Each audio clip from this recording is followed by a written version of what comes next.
क्यों घर टूटता है? घर टूट जाए वो ठीक है, माँ की ममता का तार तार कर दो तुम, उसका कोई मोल नहीं है। जिस माँ ने रात रात भर जग के खुद गीले में सोई और तुमको सूखे में सुलाया, जिस माँ ने भूखे पेट रह करके तुम्हारा पेट भरा, जिस बाप ने इस कड़ी धूप में, बरसात में, ठंड में जा करके मजदूरी करके लाया, कमा के लाया, तुम्हें खिलाया, वो तुम्हारे लिए कुछ नहीं है। और तुम्हारी वाइफ ने कुछ कह दिया तो तुम्हारा घर उजड़ रहा है, तुम्हारी ज़िंदगी उजड़ रही है। बच्चे के सपनों के लिए क्या कुछ नहीं करता है, क्या कुछ नहीं करता वो अपने सारे शौक छोड़ देता है, सारे अपने पसंदीदा खाना छोड़ देता है, सारे अपने पसंदीदा कपड़े छोड़ देता है, लेकिन अपनी औलाद की पसंद के लिए, अपने औलाद की खुशी के लिए, उसके पसंदीदा खाने के लिए, उसके पसंदीदा रहन सहन, लाइफ स्टाइल के लिए वो कितना चेंज हो जाता है, अपने आप में बदलाव कर लेता है। ये एक पिता ही जानता है।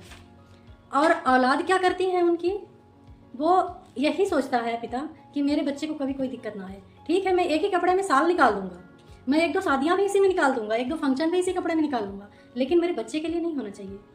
मेरे बच्चे के लिए जिस तरह का वो कपड़ा बोलेगा ना, जितना महंगा बोलेगा, जितना ब्रांडेड बोलेगा, वो मैं लाऊंगा, वो मैं पहनाऊंगा।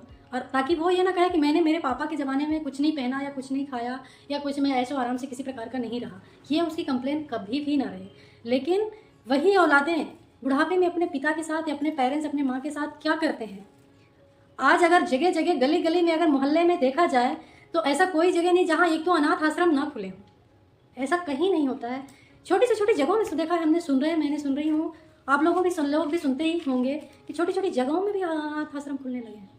क्यों? क्योंकि एक पिता के, एक पेरेंट्स, एक माँ के 4 बच्चे, 2 बच्चे, 3 बच्चे रहते हैं, वो पाल लेती है, वो पाल लेते हैं, वो संभाल लेते हैं, उनके सारे खर्चे, उनके सारे नखरे, उनके सारे डिमांडें पूरी कर देते हैं। और वही तीनों चारों बच्चे मिलकर के एक माँ बाप को नहीं पाल सकते हैं। क्यों? ये सवाल मेरे मन में, जहन में उठता था हमेशा कि ऐसा क्यों है। क्या ऐसी व्यवस्था आ गई, ऐसी मजबूरी आ गई आपकी कि आप 2 वक्त की रोटी या तन के 2 कपड़े अपने पेरेंट्स को नहीं दे सकते हो।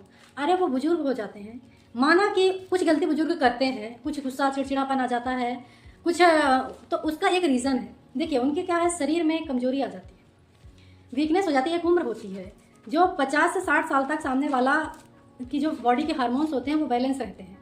और जैसे 60 साल के बाद उम्र क्रॉस करती है तो धीरे धीरे बॉडी के, वैसे भी तो हार्मोन्स 40 के अब होने लगते हैं, पर ऐसे कुछ हार्मोन्स होते हैं जो अपनी बॉडी को 60 साल तक मैनेज करके रखते हैं और इतना स्टेबल रहता है सामने वाला कि बहुत अच्छे से अपनी लाइफ जी सकता है। लेकिन 60 साल के बाद उम्र ऐसी हो जाती है कि सामने वाले को बड़ा हार्मोन्स इम्बैलेंस होने लगते हैं, तो कमजोरी आने लगती है, वीकनेस आने लगती है, चिड़चिड़ापन आने लगता है।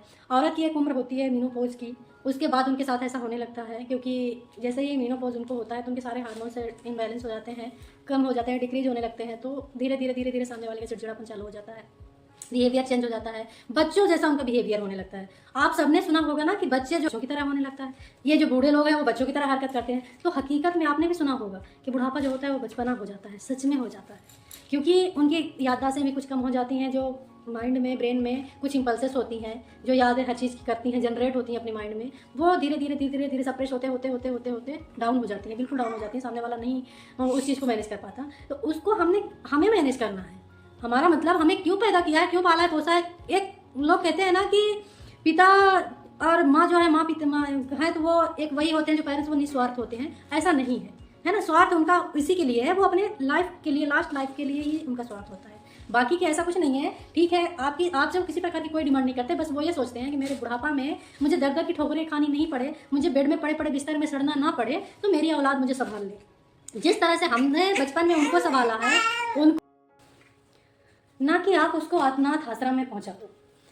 अब बात आती है कि जब हम सियाने हो जाते हैं, जब हम बुजुर्ग हो जाते हैं, जब हम 60 के ऊपर हो जाते हैं, तो वही 4 बच्चे एक माँ बाप को नहीं पाल सकते हैं, और वही माँ बाप 4 बच्चों को पाल सकते हैं, उनके सारे नखरे पूरे कर सकते हैं, उनकी सारी डिमांडें पूरी कर सकती हैं, उनके सारे सपने साकार कर सकते हैं।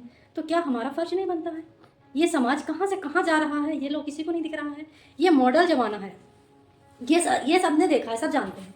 लेकिन क्या मॉडल ज़माने में ऐसा हो गया है कि माँ बाप को भी मतलब मॉडल ही बना दिया? में माँ बाप होते हैं ना, उस घर में भगवान की ज़रूरत नहीं होती है।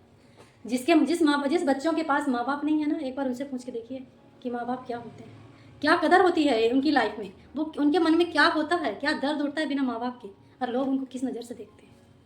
अनाथ आश्रम, अनाथालय तो बहुत देखा होगा ना, बच्चों के जिनके पेरेंट्स नहीं हैं, तो कल का जो बच्चे, मैं ये बातें उनके लिए बोल रही हूँ, मैं सबके लिए नहीं बोल रही हूँ।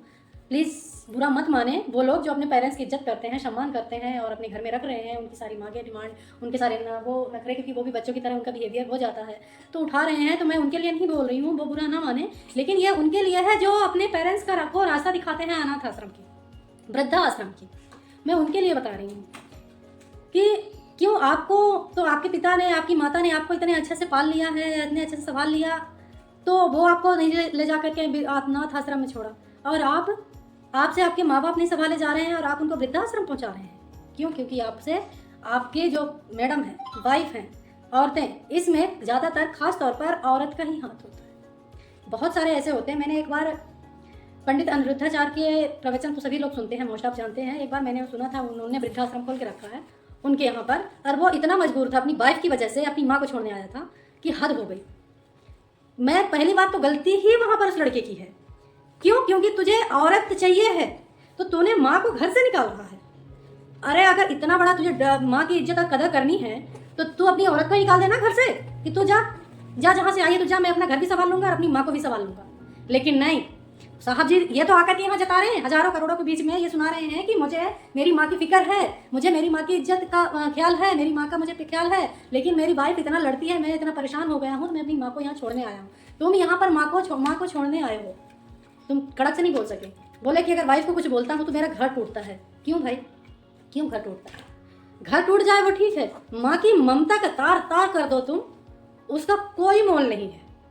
जिस माँ ने रात रात भर जग के खुद गीले में सोई और तुमको सूखे में सुलाया, जिस माँ ने भूखे पेट रह करके तुम्हारा पेट भरा, जिस बाप ने इस कड़ी धूप में, बरसात में, ठंड में जा करके मजदूरी करके लाया, कमा के लाया, तुम्हें खिलाया, वो तुम्हारे लिए कुछ नहीं है। और तुम्हारी वाइफ ने कुछ कह दिया तो तुम्हारा घर उजड़ रहा है, तुम्हारी ज़िंदगी उजड़ रही है। और उसके बाद भी उन माँओं की कुर्बानी भी हम पहुँचा दे।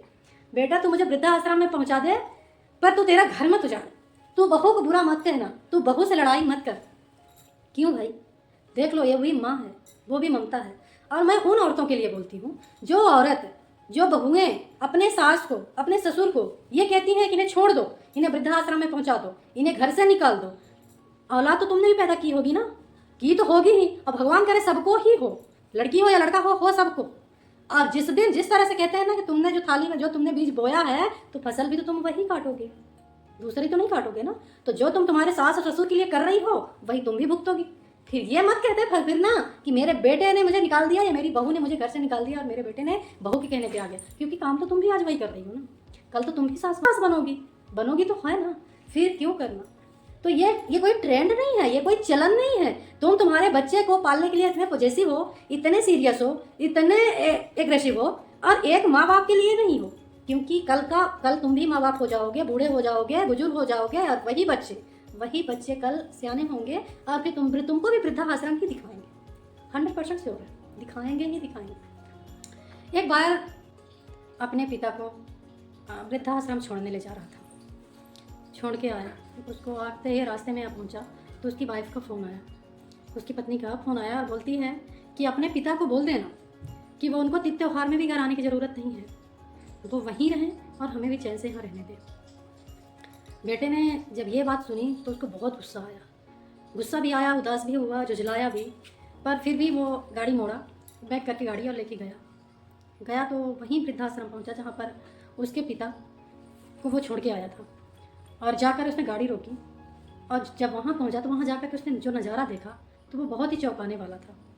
उसने क्या देखा? उसने देखा कि उसके पिता उस वृद्धाश्रम के मैनेजर से बैठ के बातें कर रहे हैं, हंस रहे हैं, हंसी ठिठोली चल रही है, अच्छे नए कपड़े पहने हैं। सबसे पूछा कि आप मेरे पिता को कब से और कैसे जानते हैं? तो मैनेजर ने बहुत ही सरलता से मुस्कुरा करके उसने जवाब दिया, बोला भाई साहब आपके पिता को मैं आपके बचपन से जानता हूँ। तो बेटे ने बोला जैसे कि? तो बोले वो ऐसे कि जब मैं बहुत छोटा था ना, मैं खुद ही बच्चा था, तो आपके पिताजी ना इस वृद्धाश्रम से एक बच्चे को ले गए थे अपने घर पालने के लिए, परवरिश के लिए। तो बच्चा ने जैसे ये सुना बेटे ने, तो बेटे के पैर तले ज़मीन खिसक गई, उसका पूरा शरीर पसीना से तल बदल हो गया। वो मैं अपने लाइफ में इतना सेटल हो गया, खुश हो गया, तो मैं अपने पिता को ही वृद्धाश्रम, अनाथ आश्रम में छोड़ने आ रहा हूँ। क्योंकि वो जो अनाथ वृद्धाश्रम था वो बहुत बड़ा था, वो अनाथ आश्रम भी था, वृद्धाश्रम भी था। तो जब बेटे ने ऐसा सुना तो उसने उस समय पर वो अपने आप में जितनी शर्मिंदगी फील की, उतना ही अपने आप से वो नफरत भी करने लगा, और उसको अपने किए पर शर्मिंदगी और गिल्टी फील हुई, और अपने जाकर के बाप से माफ़ी मांगी, अपने पापा के पैरों में पड़ गया, पापा मुझे माफ़ कर दो। तो पापा ने, देखो पापा क्या होते हैं पेरेंट्स, पिता ने सीधे उसको अपने हाथ से उठाया और बोला बेटा तेरी जगह यहाँ नहीं, तो मेरे गले लग। उसको अपने गले लगाया, और उसी दिन उसके बेटे की नज़रिया बदल गई। दरवाजे की बेल बजाई तो पत्नी ने दरवाज़ा खोला, और जैसे ही दरवाज़ा खोला तो पत्नी का रूप तो चंडी का रूप। अब मैडम जी बरस पड़ी, तुमको छोड़ के आने का बोला था, तुम तो लेके आए हो, तुम घुमाने ले गए थे क्या, पिकनिक में दिखाने ले गए थे क्या, इनको वृद्धाश्रम दिखाने ले गए थे क्या। तो उसने वहीं पर अपनी पत्नी को ये जोरदार का तमाचा छड़ा और बोला कि घर से वो नहीं, घर से तुम जाओगे, क्योंकि उस वृद्धाश्रम से जिस बच्चे को पापा लाए थे ना, वो मैं हूँ, वो अनाथ मैं हूँ। मेरे पिता उस वृद्धाश्रम में, अनाथ आश्रम में नहीं जाएंगे।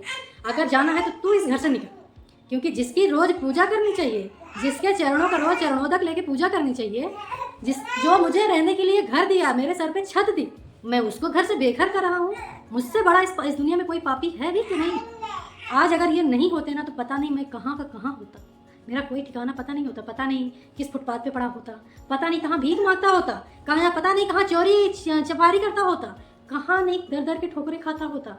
आज जो ऐशो आराम तुमको है ना, तो ये इन्हीं की वजह से है, इन देवता की वजह से। और मैं इनका बेटा नहीं हूँ, मैं इनका खून नहीं हूँ। ये मुझे वृद्धाश्रम, अनाथ आश्रम से लेके आए थे, ये उसी अनाथ आश्रम से जहाँ जिस अनाथ आश्रम में मैं इनको छोड़ने गया था। और इनको जो मैंने कल पूछा था कि बाबूजी तुमको वृद्धाश्रम छोड़ने के लिए आपकी बहू बोल रही है, तो इनने वही वृद्धाश्रम क्यों चुना था। आज मुझे समझ में आया कि मेरे पिताजी वही वृद्धाश्रम क्यों चुना था कि मुझे उस अनाथ आश्रम में ही जाना है, क्योंकि उनकी वहाँ से यादें जुड़ी हुई।